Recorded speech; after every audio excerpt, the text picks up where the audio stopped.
እስኪነጋ ድረስ።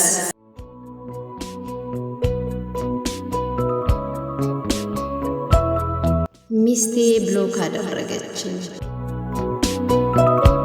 ደራሲ አሳየ ደርቤ።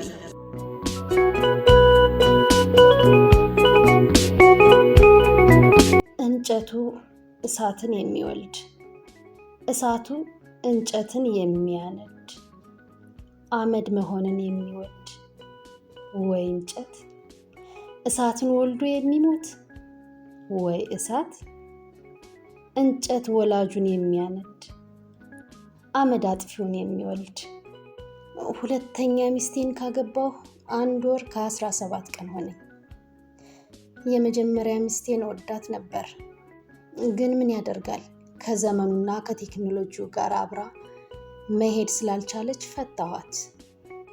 የበፊቷ ሚስቴ ከእንቅልፍ ሰዓቷ ውጭ ያለውን ጊዜ ኮተት በማጠብ ታሳልፈው ነበር። ቤት ስትወለውል፣ ዕቃ ስታጥብ፣ ልብስ ስታጥብ ታመሽና የምታጥበውን ነገር ሁሉ ስትጨርስ ገላህን ልጠብህ ብላ ትለማመጠኛለች። ስለሷ ሳስብ ደሜ ይፈላል። ሻንጣ ሙሉ ልብስ አውጥታ ስታጥብ ትቆይና ጨረሰች ብዬ ሳስብ የዶሮ ወይም የቅቅል መረቅ ይመስል የሳሙናውን መረቅ ከምደፋው በማለት ሌላ 1 ሻንጣ ተጨማሪ ልብስ በመረቁ ማጠብ ትጀምራለች። ብዙ የማንስማማባቸው ነገሮች ቢኖሩም የኔና የሚስቴ ጠብ የተካረረው ፌስቡክ እንዳልጠቀም መጨቃጨቅ ስትጀምር ነው። ጭቅጭቁ ጋብ ቢል ብዬ ምን የመሰለ እሳት የላሰ ተች ስክሪን ሞባይል ገዝቼ የፌስቡክ አካውንት ከፍቼ ከ3 ቀን ስልጠና ጋር ሰጠኋት። ፌስቡክም ላይ ከኔ ውጭ ጓደኛ ማፍራት አልፈለገችም። እሱም ባልከፋ የገዛሁላትን ሞባይል ከታሰበለት ዓላማ ውጭ እንደ ኤድዋርድ ስኖውደን እኔኑ ለመሰለያና ለማሸበሪያ ድርጊት ታውለው ጀመር።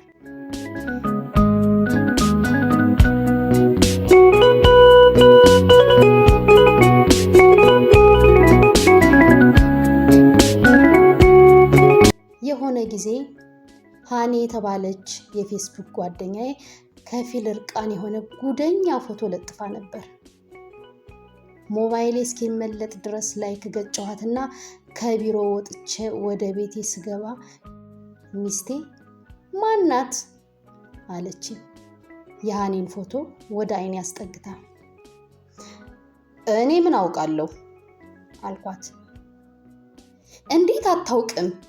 የማታውቃት ከሆነ ለምን ላይክ አደረካት አለች እንባ እየተናነቃት።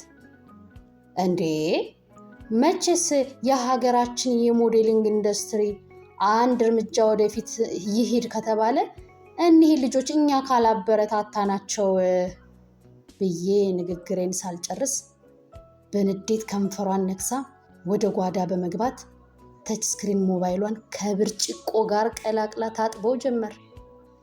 ከስህተቴ መማር አልፈለኩም። እንደ አብዛኛው ወንድ የምወዳቸውን ሴቶች እንጂ የሚወዱኝን ሴቶች አልመርጥም። የሚያስቀኑኝን እንጂ የሚቀኑብኝን ሴቶች የመናቅ አባዜም አለብኝ።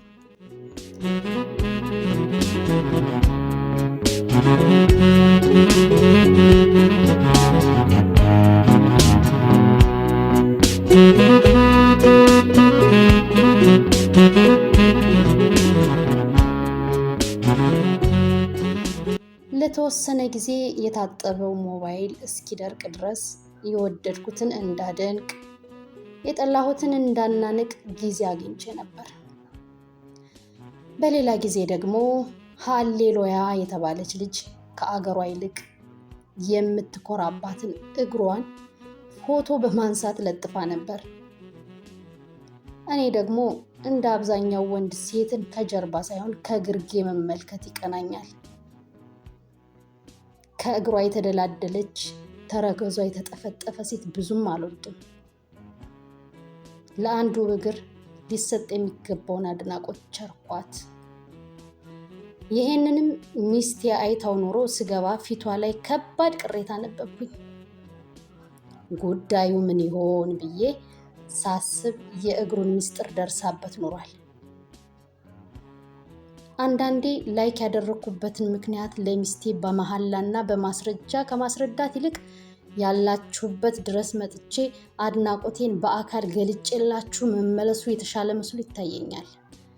ደግሞስ እግር ከፍቼ ስገባ የያዘችኝ መስል አደነቀ ተብሎ ለምን ይሄን ያህል ሰቆቃ ይደርስብኛል? የማን ነው አለችኝ። ስሟ ከላይ አለልሽ አልኳት። ስሟንማ አየሁት፣ ጥያቄ ለምን ላይክ አደረግከው ነው። ማን? እኔ? አዎ አንተ አለችኝ፣ አይኗን በንዴት እየተንቀለቀለ። ኧረ አፈር ልብላ! ይሄ ኦፔራ ሚኒ የሚባል ብሮሰር ያላሰብኩት ቦታ ወስዶ ፎቶ ላይክ አድርጎብኝ እንደሆነ እንጂ እንደዚህማ እንደ ውሃ ደሜ ይፍሰስ እኔ ላይክ አላደረኩም ብዬ ከጀሪካኑ የማፈሰው ውሃ ልቀዳ ጎንበስ እንዳልኩ ኮሜንቱንስ ኦፔራ ሚኒ ነው የሰጠው ከሚለው ቃሏ በኋላ የሂሮሺማና ናጋሳኪ ፍንዳታ እኔ ጭንቅላት ላይ ተደገመ።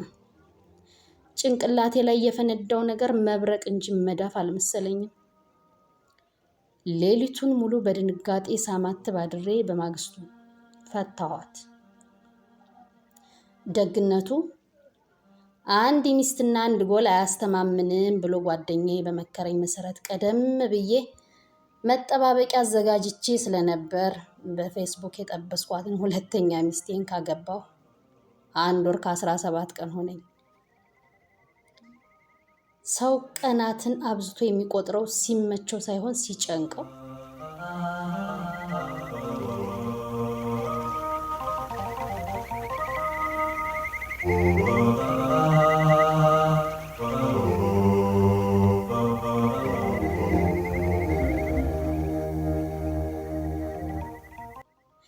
ይቺ ልጅ ለመጀመሪያ ጊዜ በአካል ያገኘኋት ቀን እንደ ፎቶዋ ኤዲት አልተደረገችም ነበር።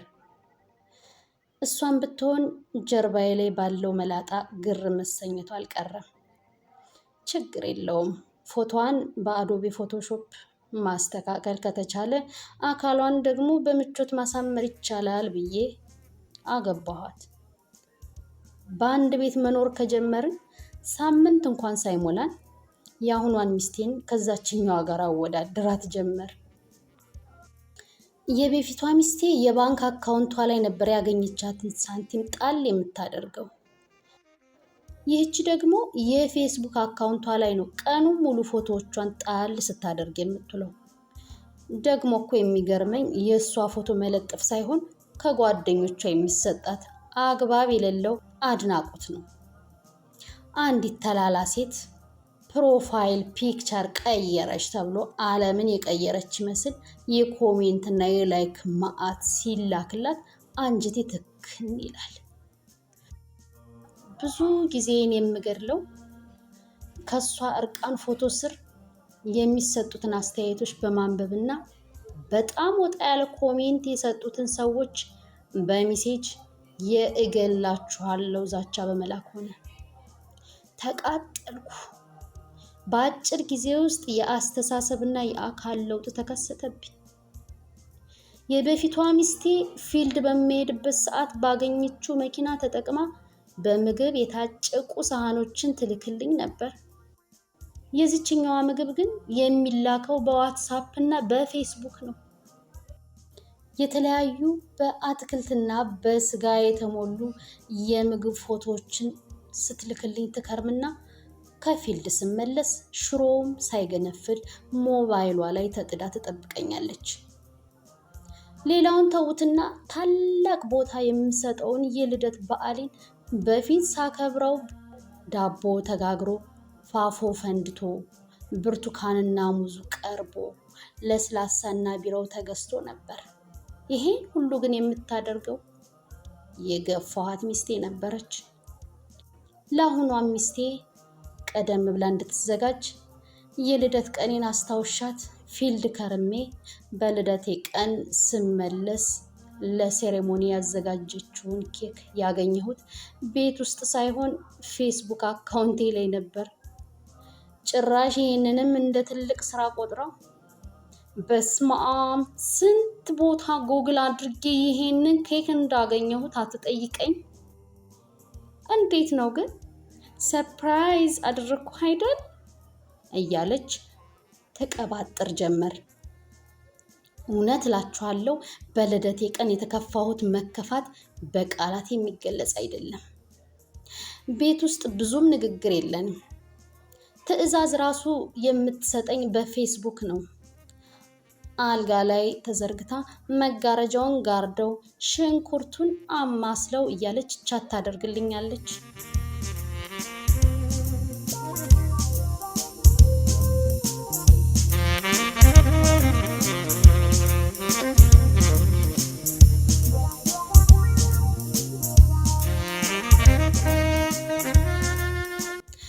ከሁሉም ደግሞ በጣም የሚገርመኝ ጉዳይ ሼር የምታደርጋቸው ነገሮች የወረዱ መሆናቸው ነው።